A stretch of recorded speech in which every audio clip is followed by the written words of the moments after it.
welcome back. Today I have a really cute and quick tutorial to show you how to use Shrinky Dink paper in tandem with our rubber stamps. So I have a plethora of sets here because I want to show some variety and diversity in what you can create using Shrinky Dink paper. So the premise of the Shrinky Dink paper is to create designs that you would use a heat gun or a toaster oven to shrink down using the heat. So if you have a heat gun, this is going to be way quicker and faster. If you don't, a toaster oven or even just a regular oven, the directions will tell you how to heat it. The idea here is, for example, I have a really cute set of paint palettes that I used with this white Shrinky Dink paper, and I attached with super glue these little backings. So all of this stuff is really cheap and affordable. You can go to Michael's, Hobby Lobby, Amazon, and there are plenty of coupons and discounts at these stores. So with that said, I have my white frosted Shrinky Dink paper. Now the white frosted is going to give that nice white background, as you can see on my earrings. And if I take them off, you can see that the back has this nice bright white. I'm using this because, one, if I have to color something white, I don't have to. It's going to heat down in this fashion. However, if the white doesn't speak to you, you can color using a white paint pen, alcohol markers, colored pencils, things of that nature. And this is the traditional kind of frosted look Shrinky Dink that you could get as well. So when you're buying, be on the lookout. It'll be labeled kind of ambiguously up in the corner. It'll either say frosted white, clear, whatever it may be. Just make sure you're getting what works best for you. So I just have one sheet of this white Shrinky Dink, and I'm going to start with my shark set. And this would be super cute to create earrings or pins, other stationery, for someone who, one, maybe loves a good shark moment. Maybe Shark Week is a big part of their summer. Or maybe they just really love the ocean, or if they're like me and they're a little weird, they would just simply wear these because they're cool. As usual, I have my typical supplies. I have 2 acrylic blocks, one in this medium and small, and I'm going to place my shark just here. And per usual, I have 3 different Ranger archival inks in jet black, fuchsia, and violet.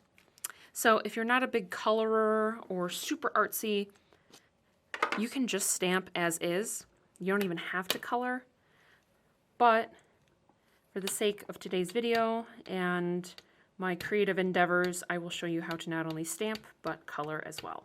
So I'm just going to really get that shark. Push this down. And you want to use up as much of the space as possible. And I'm just going to stamp.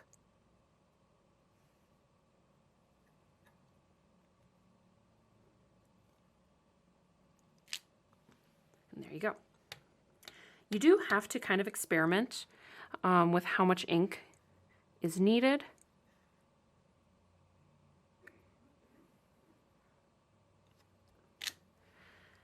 So you can see how I can do this quickly.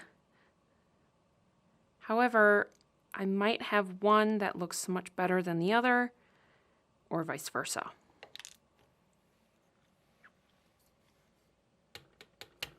Maybe I'll just do one more for good measure.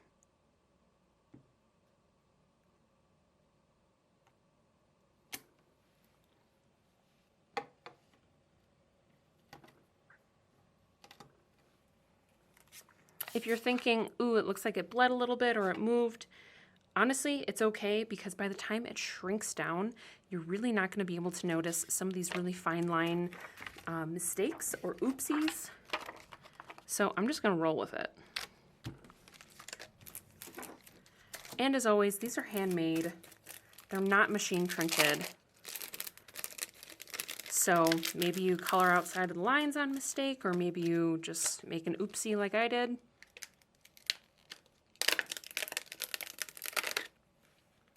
I'm going to keep going, and next I'm going to use these little chicks. And this would be perfect for someone who maybe has a hobby farm, or someone who really loves birds. And I'm just going to go like this.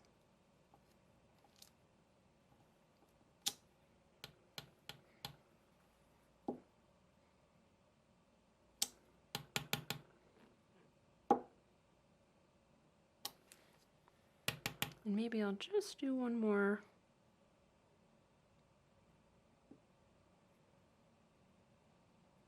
For good measure. As you can see, I'm leaving, I don't know, maybe a 1/2 inch to a 1/4 inch in between, because I am going to cut these out. So I don't want them to be overlapping, and I don't want them to be so close together that I'm not going to be able to successfully cut them out.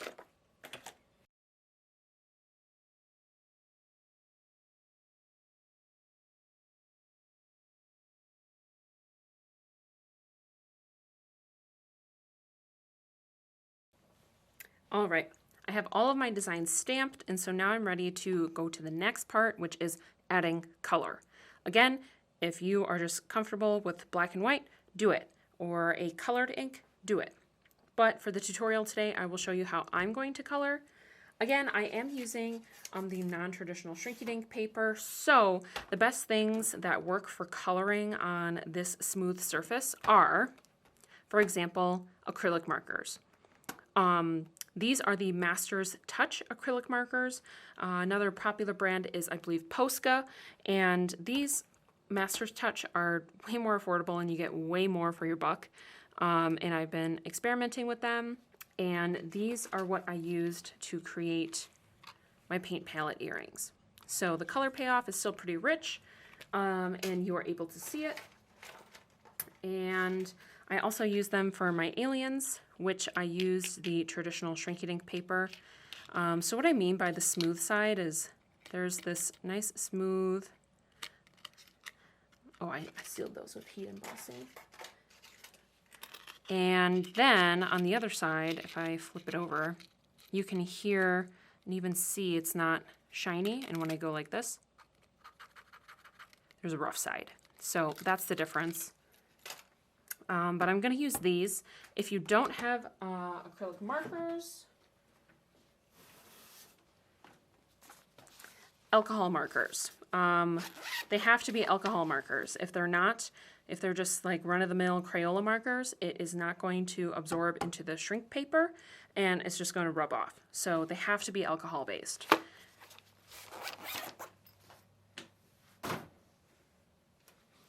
So with that said, I'm going to crack these open.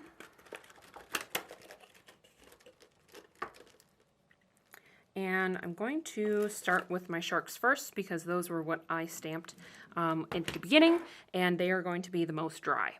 If you are someone who's nervous that you might smudge, just cut the paper out.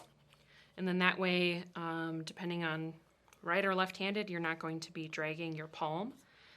So I'm just kind of rough bubble cutting around. I'm not cutting out precise because I want there to be room for a hole punch. And I have my hole punch here because if you want them to be keychains or earrings or something attachable, you need to have enough space. For example, here on the bees, nice enough space above the body to punch the hole. Otherwise, if you cut around it, you're going to have to hole punch into the stamp itself. For the honeycomb, I could probably get away with that, but I will show you both ways. I can set these aside, and I'm just going to set all these aside so I'm not bumping into anything or messing something up.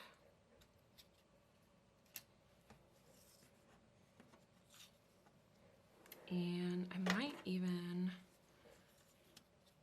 do it again.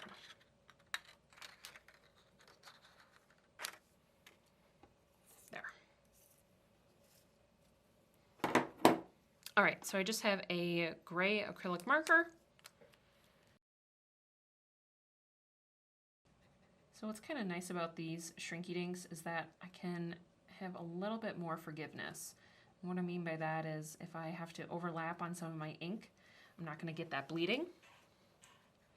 And also play around with the contrast of the paper. So I'm leaving my shark's belly open, and because I'm using this white Shrinky Dink, he's going to have a nice white tummy.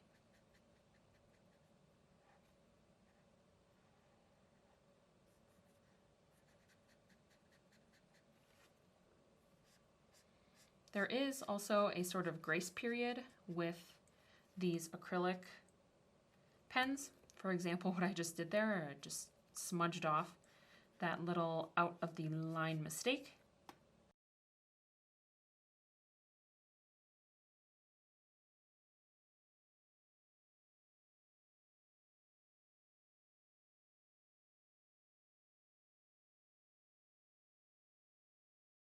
So what I have now is just my hole punch and my honeycomb, and you don't want to hole punch super close to the edge because what's going to happen is it's going to shrink down, and the proximity of the hole to the edge of the Shrinky Dink is going to fracture. So it's going to split and your hole is not going to work anymore. So you don't need to be going way in, because if you do, the split ring and any of the hardware that you're going to try and loop in, it's just not going to fit.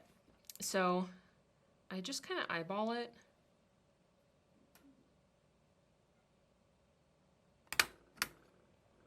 And that looks pretty good. If anything kind of flakes off, just hit it again with the marker and you're good to go. And with my B, I'm just going to, I think, kind of go here. That looks good.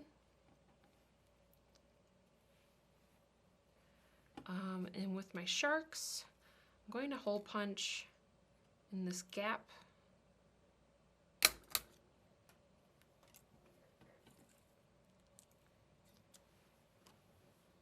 And then in this gap.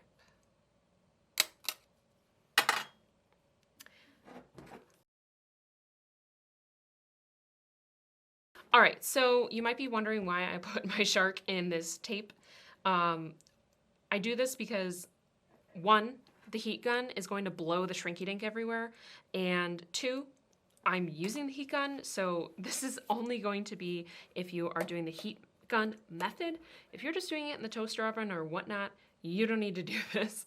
But this way my shark is in the same area and I don't have to worry about like trying to snatch it as it flies away.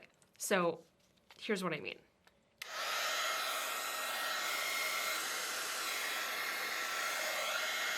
That's what happens. So I'm just gonna hold the heat gun. I'm not going like this. I'm just gonna hold it.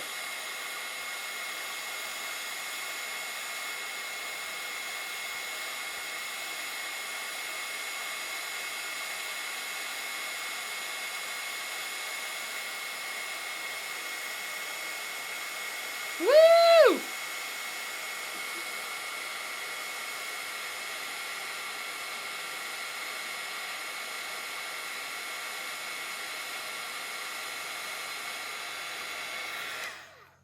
And then quickly taking something smooth, I'm going to push down.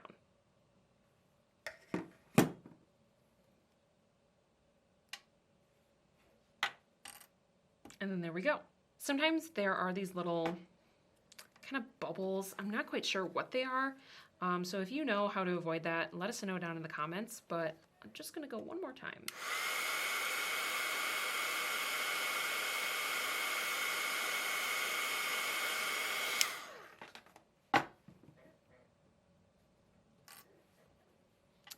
So there's our shark. You have about 10-ish seconds to flatten the Shrinky Dink to prevent it from curing in a curled or kind of uneven finish. but I have two little sharks. Let's set those up there. And then I'm just going to keep going.